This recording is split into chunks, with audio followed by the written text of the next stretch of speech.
Bismillahirrahmanirrahim. Alhamdulillahi rabbil alamin wa salli wa sallim ala ashrafil anbiya'i wal mursalin nabiyina Muhammadin wa ala alihi wa ashabihi wa man tabi'ahum bi ihsanin ila yawmiddin wa ba'd. Te Allahu subhanahu wa ta'ala janë disa njerëz me vlerë të madhe, edhe të shtrenjtë. Dhe poshtu ka edhe njerëz të cilët janë të lirë. Me qenë i shtrenjtë te Allahu subhanahu wa ta'ala nuk ka nevojë që të jetë pasuria jote e madhe, ose që të bukuria e jote e dalluar, rrobat e tua që janë më të mira, veturat e tua që janë më luksozet, e as shtëpitë e tua të jenë pallate. Po të jesh i shtrenjtë te Allahu subhanahu wa ta'ala duhet diçka tjetër. Anas ibn Malik radhiyallahu anhu tregon edhe thot, vinte një njeri në Medinë prej shkretirës beduin, emrin e kishte Zahir. Pejgamberi Allahu te Zogjel e donte shumë. Ky person kur vinte prej shkretirës me vete merrte dhurata edhe ja sillte pejgamberit sallallahu alaihi wasallam.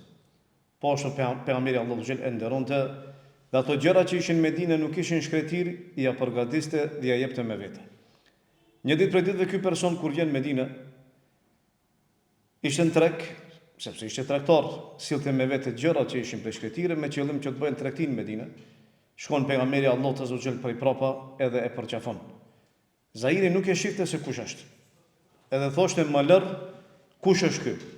Derisa pak e ktheu kokën e tij edhe e pa se është pejgamberi Allahu te Zogjel. Kur e pa se është pejgamberi Allahu te Zogjel, atëherë filloi që gjoksin, që shpinën e tij ta fërkoi për gjoksin e tij. Shoku i dashurisë që e kishte për pejgamberin Allahu dhe poshtu shkaku i bereqetit. Edhe pejgamberi Allahu te Zogjel bënte shaka dhe thoshte kush e blen këtë rob. Pejgamberi Allahu te Zogjel edhe kur bënte shaka e thoshte të vërtetën. Ai nuk ishte rob, ishte i lirë, nuk ishte skllav, mirë po shrobi Allahu te Zogjel. E thoshte kush po e blen këtë rob? E thoshte Zahiri ja Rasulullah, po kush më blen mua? I varfër, nuk ishte i pashëm në pamjen e tij, kush më blen mua? Unë jam i lirë, nëse më shet, nëse më ofron për tregti që dikush të mblej, atëherë unë nuk kam vlerë. Tha jo, tha ti përkundrazi, ti je i shtrenjtë te Allahu. Ky person ishte i shtrenjtë te Allahu. Mirë po me çka? Me tregtinë e tij, me biznesin e tij, me pasurinë e tij, me rrobat e tij, me bukurinë e tij, me pamjen e tij, me pushtetin e tij, me pozitën e tij, jo. Me asnjë nuk bëj. Po ishte i shtrenjtë te Allahu shkaku i besimit të tij. Ai i cili e ka besimin dhe poshtu e përkra fen dhe ndihmon fen, dhe angazhohet për fen, ai është i shtrenjtë te Allahu subhanahu. Njeriu është i shtrenjtë te Allahu me besimin e tij, me akiden e tij. Allahu subhanahu thot: "Faman yakfur bit-taghuti wa yu'min billahi faqad istamsaka bil-'urwati al-wuthqa la infisama laha wallahu samiun alim." Ta kush nuk i beson të pavërtetëve, kush e mohon tagutin, tagut është çdo gjë që adhurohet jashtë Allahut azza wa jall. Edhe kapet për fen Allahut dhe i beson Allahut. Me të vërtetë është kapur për një litar i cili është litar i fortë. Ky litar është litari i fjalës la ilaha illallah. Litar i devotshmërisë që e mban gjallë deri në fund, derisa të dorëzoj amanetin Allahut azza wa jall. Litari i cili nuk ka shkëputje. Allahu me të vërtetë dëgjon çdo gjë dhe Allahu azza wa jall është i gjithdijshëm.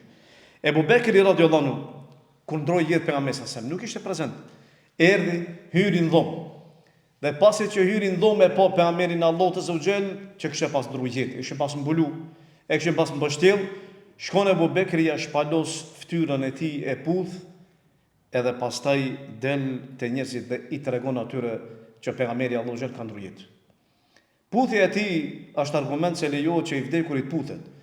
Mirë po ajo që e tha Ebu Bekri ishin disa fjalë që gjithë i kishin pas lexuar, por në ato momente shkaku i utiz, edhe shkaku i tronditjes që përjetuan ata me vdekjen e pejgamberit i kishin pas harruar. E doli dhe tha: "Wa ma Muhammedun illa rasul, wa qad khalat min qablihi ar-rusul." Tha Muhamedi nuk është diçka tjetër, vetë i dërguar i Allahut. Dhe poshtu para tij ka pas edhe pejgamber tjetër që kanë ndruar jetë apo i kanë vrarë ata. E fe imate au kutil inkalabtum ala aqabikum. Nëse ai ka ndruar jetë ose është vrarë, ju a do të ktheheni prapa? A do ta praktikoni Islamin? Edhe do të ktheheni në xahilet, do të ktheheni në kufër? Pastaj tha, wa man yanqalib ala aqibehi falan yadurra Allah shay'a. Ai I cili kthehet pas udhëzimit të tij, Allah nuk I bën dëm asgjë. S'ka mundsi Allah të I bën dëm. Ai realisht I bën vetëm se vetes dëm. Wa sayajzi lahu shakirin. Allah subhanahu wa taala do t'i shpërblej ata të cilët janë mirënjohës. Ky është Abu Bekri. Kush e bëri këtë? Imani I tij. Ata qert, a nuk kishin iman, po normalisht në këtë kohë kërkoi mendjepresia dhe kthellësia. Në rastin musibeteve njerëzit hutohen, mirë po ka njerëzit të cilët janë vetëdijshëm edhe përmbajnë veten e tyre. Erdhi një prej mu'tazilëve te Imam Mahmeti rahimullah dhe I tha, o Imam, ose I tha, o Ahmed. I tha, o Ahmed, edhe te veshit I thuaj, Kurani është I krijuar.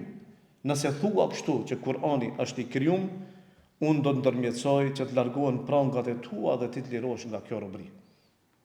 Ishte burg.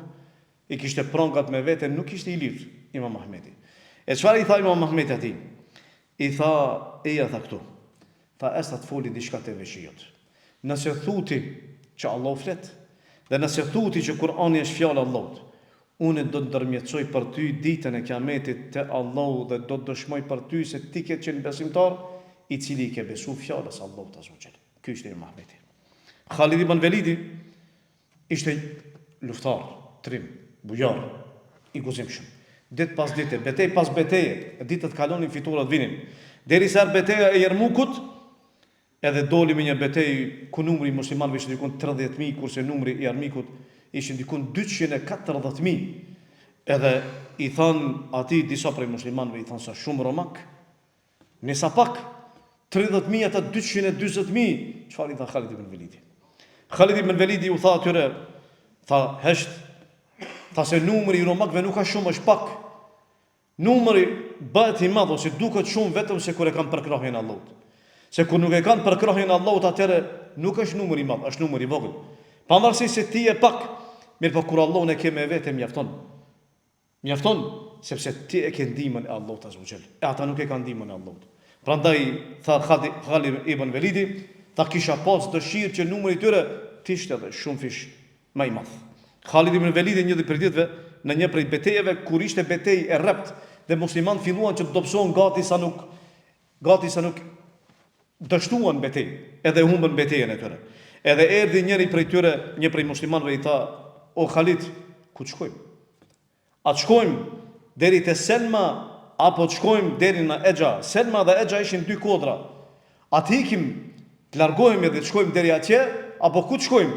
Tha jo. As te Selma, as te Exha, po do strehohemi vetëm se tek Allah azza wa jall. Nuk ka stre tjetër.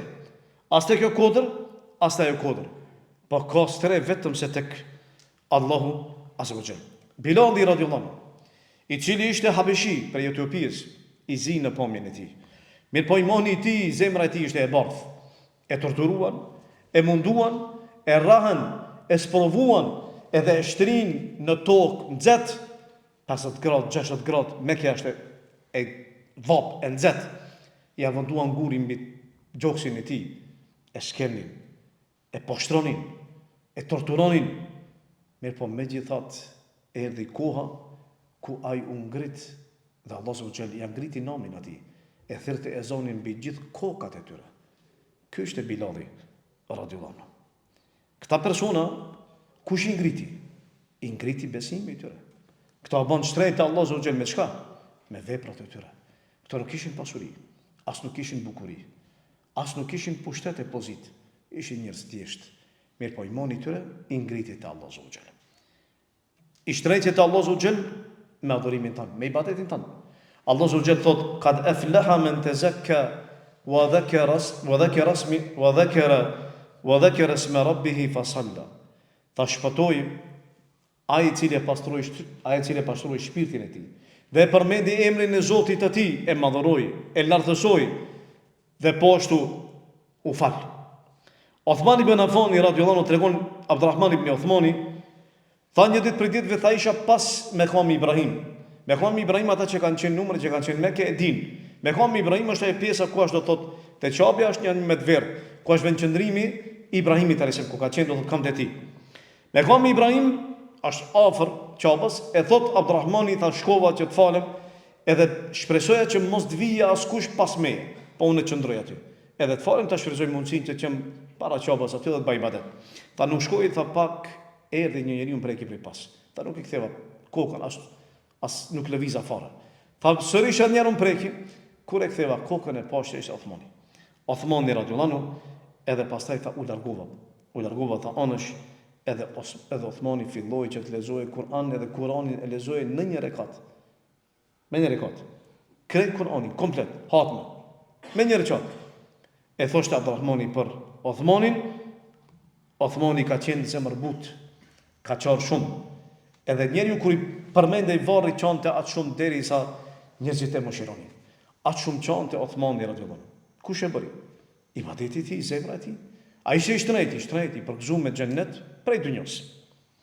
Ebu Muslim el-Khawlani rahimullah, për të thuaj që atë shumë bënte adhurim derisa ky person e ngarkonte veten e tij për te asaj që shpirti i tij dëshironte.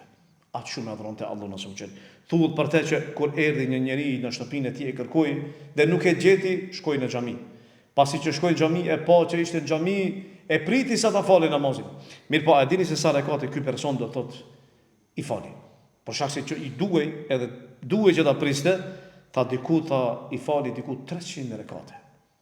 300 rekate. Njëri që dalloi me ibadetin e tij, me adhurimin e tij. Ebu Hanife rahimullah, thot zonsi i tij Ebu Jusufi rahimullah, ishim duke ecë me Ebu Hanifën, ndërkohë dëgjuam dy personat që bisedonin njëri me tjetrin. Çfarë bisede bënin ata? Ata bënin bisedë për Ebu Hanifën. Për Ebu Hanifën banin bisedë dhe thoshin që Ebu Hanifi është njeri që adhuron Allahun shumë. Derisa nuk flen natën fare. Kjo nuk ishte e vërtetë. Ebu Hanifi kur i dëgjoi këto fjalë, atëherë çka tha? Tha njerëzit po flasin, tha diçka që unë nuk e veproj. Nuk e veproj. Prej sa natë Ebu Hanifi filloi që ta ngjallë natën e tij krecisht. Me adhurim, me luçi, me porulje.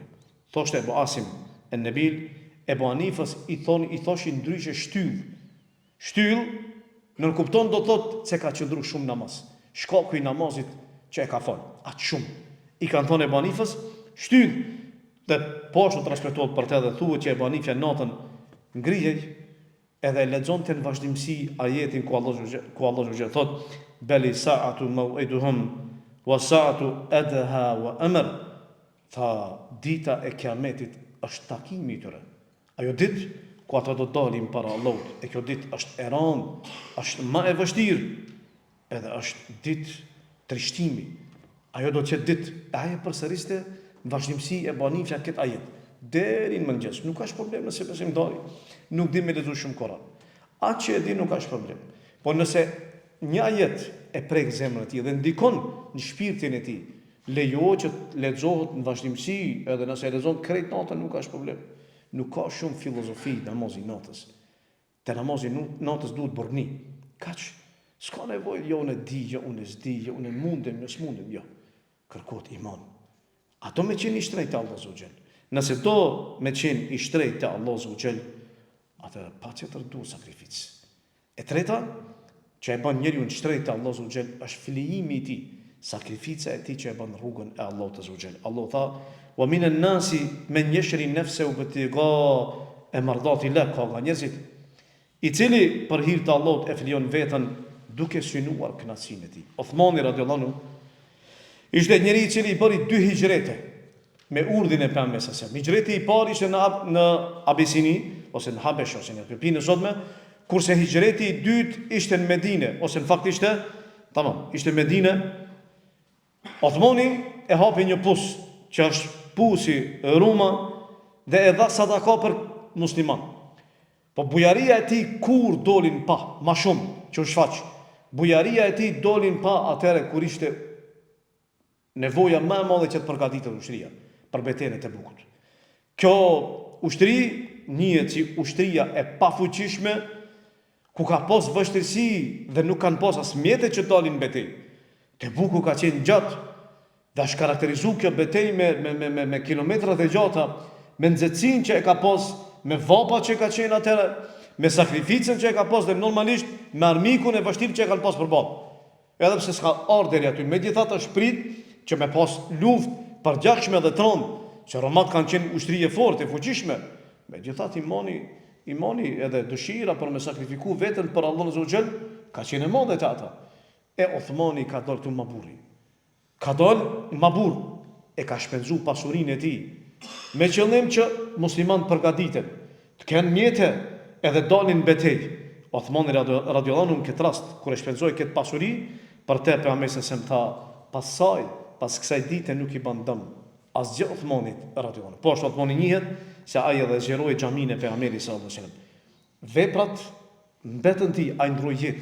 Mirë po gjurmë të Uthmanit edhe emri i tij u ngrit për shkak se ishte shumë i shtrenjtë te Allahu Azza wa Jall. Suhejb Rumi ishte i varfër, ishte i ngratë, po kur shkojnë në Mekke u pasuru. Tregti, biznes edhe i bëri disa tholla, u dallon mesin e tyre. Kur u bë musliman, edhe shprehu dëshirën që të bëjë hijret, i dolën Mekasit përpara veçanti paria e Mekasve.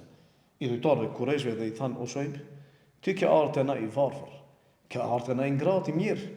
Tash e bë pasanik, ku do me shku?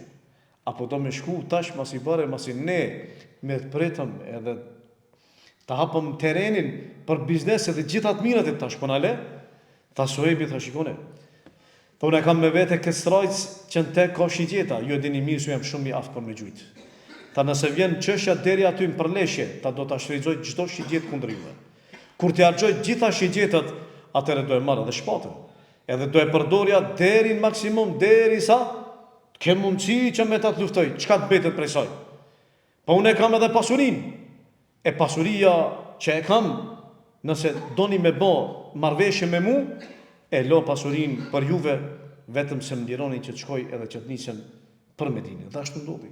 U bajtuan, i tregoi atyre se ku e ka pasurinë, edhe pas asaj u nis edhe shkoi Suhejbi në Medinë. Pejgamberi sa më tha, për të fitoi tregtin Ebu Jahja. Tregtar i mirë, biznesmen i mirë me kanë me Allahun Azza wa Jall. Këta njerëz u bën shtrenjtë Allahu Azza wa Jall me veprat e tyre, me adhurimin e tyre, me sakrificën e tyre, me imanin e tyre. Nëse dëshiron ti për me qenë i shtrenjtë e Zotit jot, atëherë patjetër duhesh për me përmbajt gjitha kësaj. A ka mundësi me qenë njëri i lirë? Po ka mundësi. Ta shohim tash një argument që njeriu ka mundësi me qenë i lirë edhe te njerëzit, po edhe te Allahu Azza wa Jall. Ebu Hurajra radhiyallahu anhu transmeton një hadith që shënon Imam Muslimi dhe thotë, Ebu Hurajra që e kam dëgjuar pejgamberin Allah duke thënë që ditën e Kiametit ata të partë ose ai i pari ndaj të cilit do të kryhet gjykimi është një person i cili ka dalë në betejë edhe ka luftu. Dhe ky person i cili ka dalë në betejë edhe ka luftu ka ra shehit, është vrarë. Pas asaj Allahu Azza wa Jalla e merr dhe çojnë te Allahu Azza wa Jall. Dhe Allahu ja prezanton dhunti që Allahu ja ka dhënë atij në dunjë. Dhe i njeh, dhe nuk ka mundësi për mi mund, për shkak se realisht janë dhunti që ai ka përjetuar dhe i ka pas. Edhe i pranon gjitha ato. Edhe thot e pyet Allahu Azza wa Jall. Çka ke bërë ti me ato gjitha dhunti që ti kam dhënë? Thotë Zot, unë kam luftuar për hir tënd. Kam sakrifikuar për hir tënd, kam dhënë betejë, edhe kam luftuar. Allahu thot ke dhept, gënjeve, se ti nuk ke dalë për mua. Ti ke dalën që njerëzit thonë për ty që ti je luftar. Apo? Ti je luftar. Të ngritet emri jot në dunjë. Ndërtohet një bust. Ta mirësh një rrugë. Çka do tjetër? Ama jo për Allah. S'ke pas një jetë për Allah. Fare. E atëherë thot Allahu jep urdhën me lekëve merrne të rriqnin zvarr. E morën të rriqnin zvarr dhe hedhin xhenimin Allahu xhen. I dyti i cili vjen është një dietar i cili ka marrë diturinë dhe u ka mësuar qerve diturinë. Dhe e ka lexuar dhe e ka mësuar Kur'anin. Edhe e çojnë te Allahu xhen. Dhe Allahu ja prezanton dhuntin që e ka dhënë dunjë. E shef, e pohon dhe e pyet Allahu çka ke bërë robi me atë dhuntin që ta kam dhënë, thot o Zot, unë kam mësuar për vete dhe u kam mësuar dijen qerve. E kam lexuar Kur'anin dhe e kam mësuar. Allahu thot, gënjeshtar, gënjeve, se ti gjithë ato që i ke bë për një qëllim, që njerëzit thonë dietar. Edhe njerëzit thonë që ky po di, dhe njerëzit thonë i dishëm, dhe njerëzit thonë që ky ka lexuar Kur'anin, edhe ka mësuar Kur'anin, jep urdhër me laçeve që të marrin ta çojnë në xhenem me të rreqin zvarr e hedhin në xhenem. Kjo është i dytë. I treti është një person që Allahu Azza wa Jalla i ka dhënë pasuri, i ka dhënë furnizim me bollop, gjitha aspektet, Edhe ka shpenzu, mirë po shpenzimin e tij nuk e ka pas për Allah. Shpenzimin e tij e ka pas për diçka tjetër. E kur del para Allahut, Allahu ja prezanton dhuntit. Dhe i shefi pohon, Allahu i thot, po çka i ke shfrytzuar? Thot, o Zot, nuk ka pas derë bamirësie që ti e ke dash vetëm se kam shfrytzuar. Çdo derë që ka pas bamirësi, unë e kam shfrytzuar. Allahu thot, gënjeve. Ti gjithë atë e ke bërë për një qëllim, që njerëzit tonë bujar, i dalluar, fisnik, zemërgjër. I urdhëron me laçet e marrin e tërheqin zvarr e hedhin xhenimin Allahu xhel. Këta janë 3 persona të parë që me ta do dhëzë zjarr me xhenimin të Allahut azza xhel. Andaj mos u kreno. Nëse niyeti jot nuk është për Allahun dhe vepra jote nuk është për Allahun, atëherë dije që e vepër nuk pranohet Allahu azza xhel. Është rregull i prerë që adhurimet duhet të jenë sipas rregullave që Allahu azza xhel i ka caktuar. Nëse ato nuk veprojnë ashtu, e vepra nuk pranohet. Nëse në ten nuk ka sinqeritet, dije që e vepra është e lirë dhe ti e lirë të Allahu azza xhel. Sado që njerëzit ngrisin, dhe sado që njerëzit flasin mirë, dhe sado që njerëzit të lavdërojnë dhe të shkruajnë lëvdata tan ditën në rrjetet sociale, nuk lëm roliç. Te Allahu azza xhel ti je shumë i lirë. E nëse do për me qenë i shtrejt, pa qëtër, për me rësoj raportin tonë me Allahu azza xhel. Se ajo shtrejtësi nën kupton sakrificë, iman, adhurim. Kjo. Ata të parë tonë e kanë kuptuar mirë këtë realitet, prandaj kanë vepruar ashtu. Ne sot për kundrazi, edhe pse e lexojmë, edhe pse mësojmë, megjithatë nuk e kuptojmë këtë realitet. Zemrat e tona nuk i lidhin për Allahun, po zemrat e tona i lidhin për interesin e dunjas. Veçanti kur ka të bëjë çështja me veprat e ahiretit. Andaj elusi Allahu azza xhel që të Allahu të jemi shtrejt, dhe elusi Allahun që Allahu na mëshiron, dhe nga gjunat na pastron, dhe elusi Allahun që mos na bëjë për atyre të lirëve që e shesin veten tonë për interesat e dunjos, po të na bëjë për atyre të cilat e japin veten tonë për ahiretin tonë, që të jemi shtrejt të Allahu azza xhel. Wa qulu qawli hadha wastaghfirullaha li wa lakum walhamdulillahi rabbil alamin.